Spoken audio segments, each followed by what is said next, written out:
Puso, I am Brian Luis, R. Season, and I am 13 years old from Kalumpit, Bulacan. Sumali ako dahil gusto kong makita kung gaano kalawak ang mararating ko sa boses na ito. Gusto kong ma-experience na sumali sa national competition dito sa TV. Natutuwa ako nung very young pa po, nung about less than 3 years old, kumakanta na po ako and really like na po.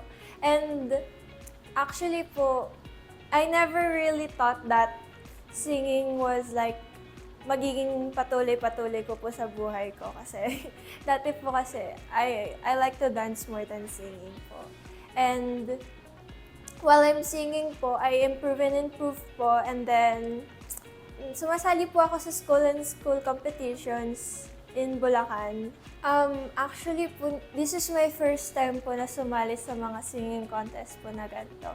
Pero as I said po, sumasali na po ako sa school-to-school competitions po, private schools in Bulacan. Palagi po akong nag-champion sa mga singing contest, and actually po yung mga napapalanunan ko is actually not money, but on it, if nagpanalo po ako, it will like, it's medals po yung mapapalanunan ko, and +1 po sa cards. So, it's grades po and acknowledgement na rin po sa school.